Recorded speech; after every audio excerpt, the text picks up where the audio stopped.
नमस्कार दोस्तों, मैं साहू सर। आज हम लोग निर्देशांक ज्यामिति शुरू करेंगे। तो सबसे पहले इसका बेस का अध्ययन करेंगे। कोई पाठ पढ़ें उसके पहले इसके कुछ महत्वपूर्ण बातें यदि जान जाएं तो उस पाठ को पढ़ने में अति सुविधा होगी। ठीक है, तो सबसे पहले जानते हैं निर्देशांक क्या है।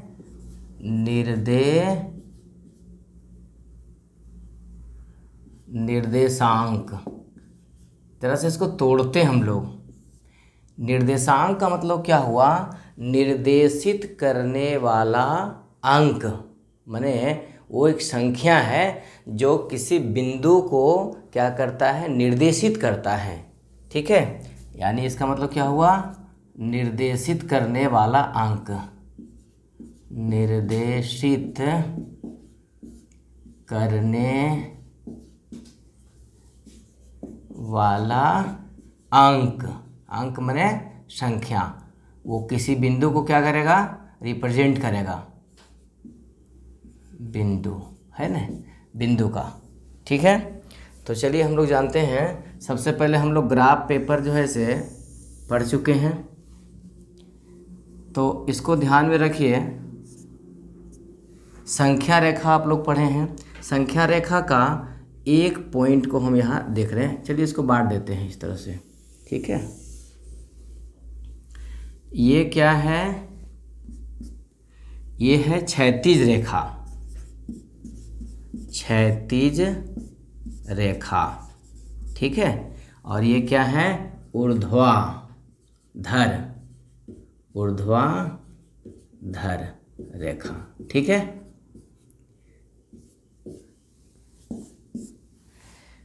ये इसको कहते हैं एक्स एक्सिस, यानी कि एक्स अक्ष।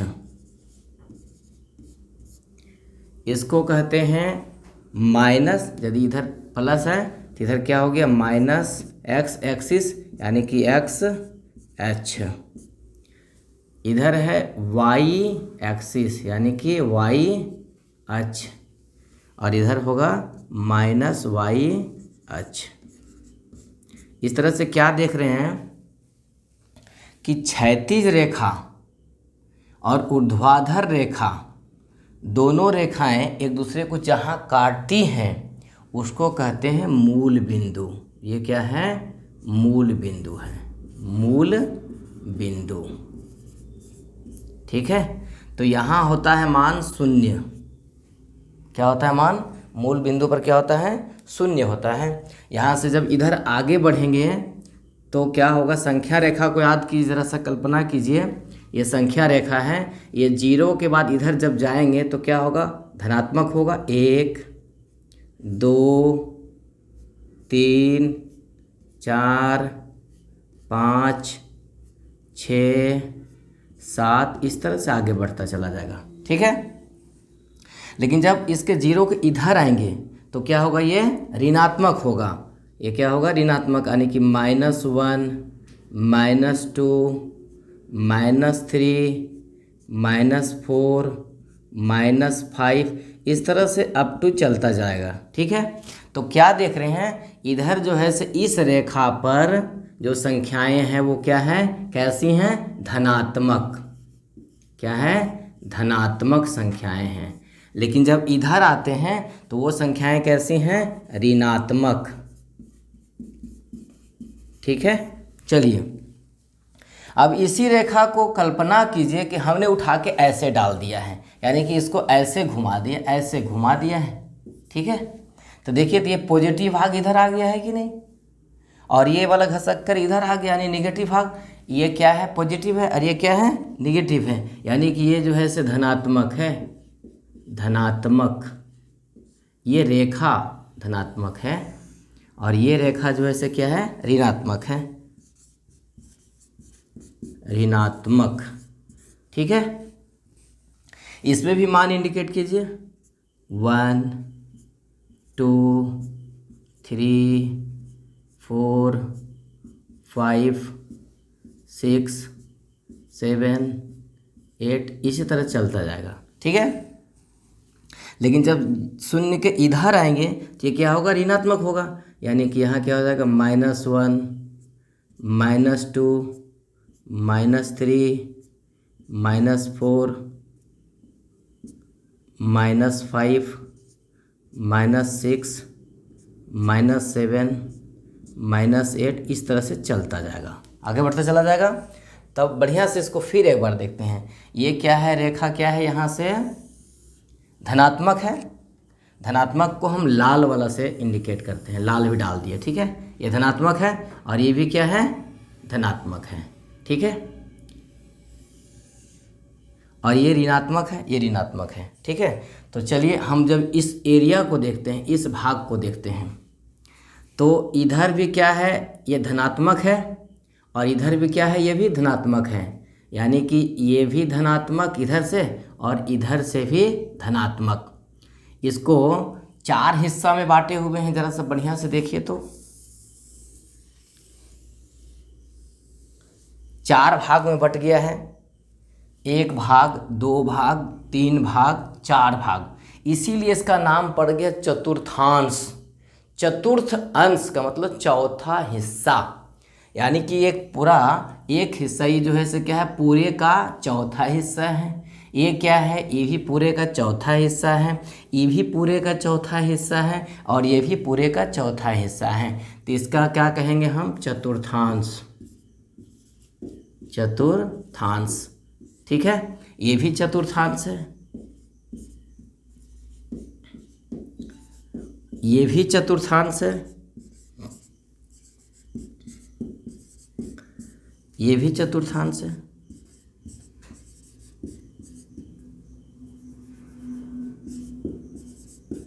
ठीक है।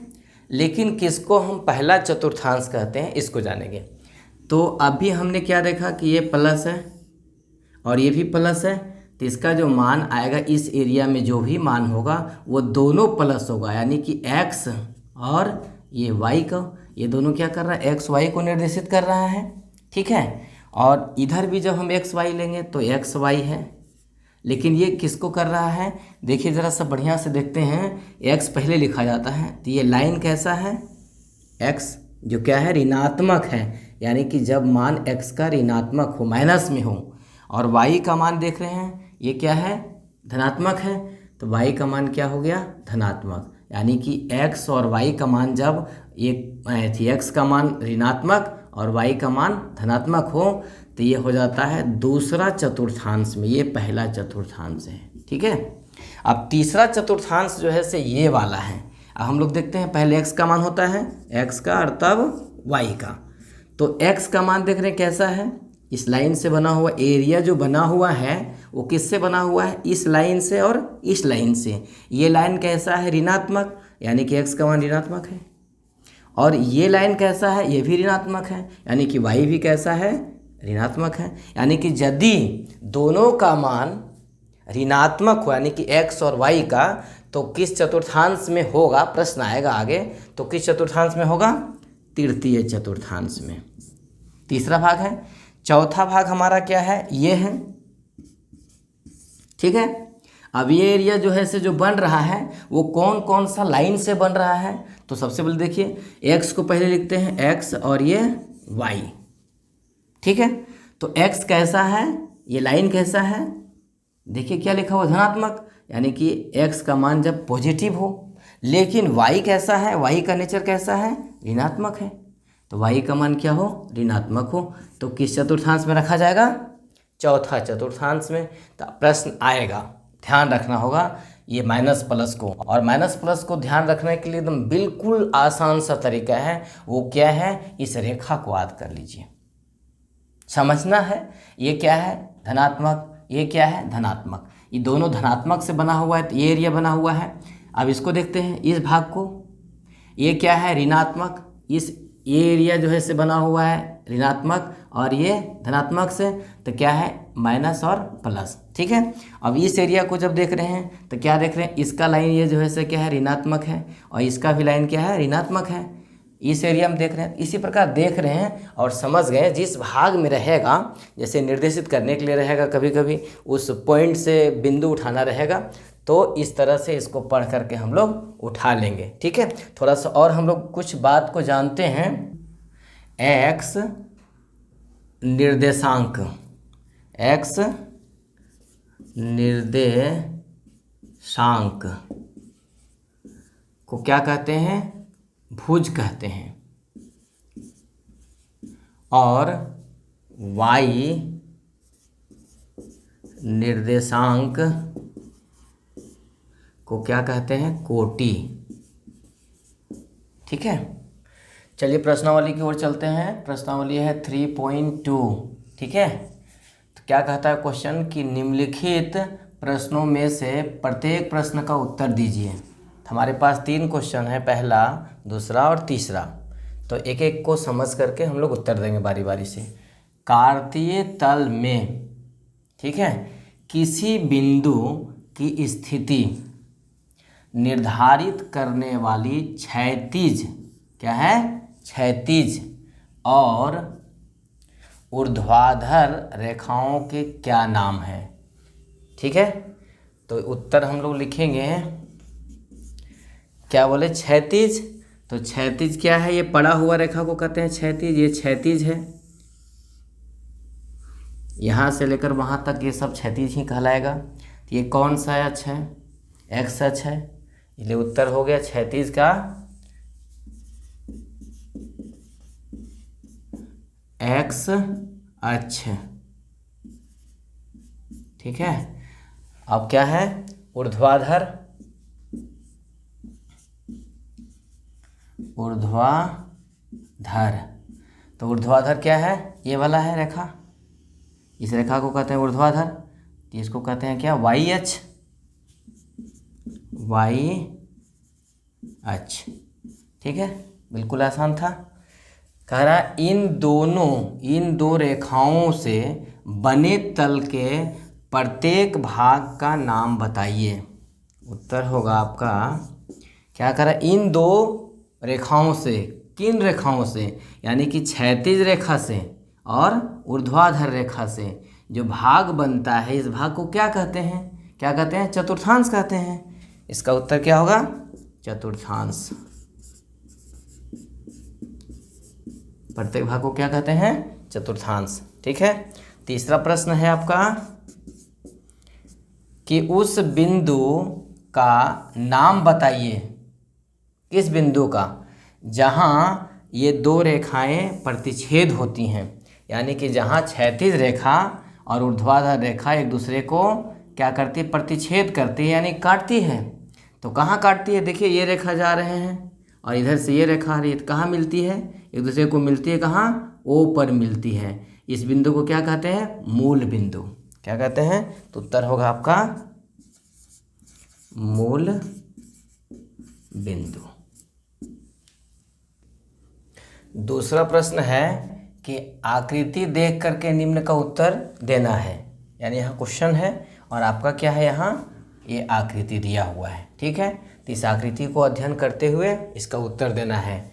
क्या है पहला प्रश्न कि बी के निर्देशांक, यानी कि बी का यहाँ बिंदु है, कहाँ? बी यहाँ है। ठीक है, तो बी को निर्देशांक निकालना है। पहले क्या लिखते हैं? एक्स का मान लिखते हैं, उसके बाद लिखते हैं वाई का मान।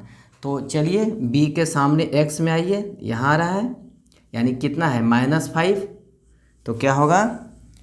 -5। ठीक है, और इसके सामने आइए फिर यहाँ से, हाँ, ये वाई एच पर। तो क्या है ये? 2। ये हो गया बी का निर्देशांक। फिर दूसरा क्वेश्चन है सी के निर्देशांक। सी का निर्देशांक, सी कहाँ पर है? यहाँ पर है। ठीक है, तो एक्स एच पर चलिए, सबसे पहले एक्स को लिखते हैं, इसलिए ये क्या है? ये 5 है। और इधर आइए वाई एच पर, सामने आइए एकदम, क्या है? -5। -5। ठीक है, आगे क्या है? तीसरा कि निर्देशांक -3 और -5 द्वारा पहचाना गया बिंदु। तो -3 और -5, तो माइनस में है, तो -3 दोनों माइनस किस अक्ष में होता है? तृतीय चतुर्थांश में होता है, तो -3 और -5 यानी कि ई बिंदु को निर्देशित करता है। किसको करता है? ई बिंदु को, ई बिंदु। ठीक है। चौथा है निर्देशांक 2 - 4, 2 यानी कि प्लस में 2 और -4, 2 -4 यानी कि इस बिंदु को, यानी कि जी को क्या करता है? जी बिंदु को। ठीक है। डी, 5वां नंबर क्या है? डी का भुज, यानी कि डी जो बिंदु है उसका भुज। डी बिंदु कहाँ है? हमारे यहाँ है ना। इसका भुज, भुज का मतलब क्या? एक्स अक्ष पर मान उसका, एक्स अक्ष पर दूरी कितना है? 100। तो यहाँ से यहाँ ये कितना पर आ रहा है? 6। बिंदु एच के निर्देशांक, चलिए एच बिंदु कहाँ है? एच बिंदु यहाँ है, तो इसका निर्देशांक लिखना है। पहले एक्स का मान, यानी कि ये -5 और इधर आइए सामने -3। बिंदु एल के निर्देशांक, तो एल कहाँ है? देखिए यहाँ है, इस लाइन पर आइए, यहाँ पर, यानी कि इस बिंदु का बात कर रहा है। ये कहाँ कर रहा है? यहाँ का। एल लिखा हुआ यहाँ, लेकिन इस बिंदु का है। तो क्या लिखना है? इसका निर्देशांक लिखना है। एक्स का मान कितना है? एक्स में कितना बढ़ा हुआ? इधर तो कुछ बढ़ा हुआ है नहीं, यानी कि एक्स का मान 0। देखिए एक्स एच में यहीं है, रुका हुआ है, चूँकि इस पर जा रहा है, तो एक्स का मान कितना हुआ? 0। एक्स का मान 0 और वाई एच में कितना दूर गया है? तो 5। ठीक है। उसी प्रकार बिंदु एम के निर्देशांक, एम कहाँ है? एम आपका क्या है? यहाँ है। तो क्या है? एक्स अक्ष में क्या है? -3 और वाई अक्ष में कितना ऊपर गया है? कुछ भी नहीं ऊपर बढ़ा है, यानी कि 0।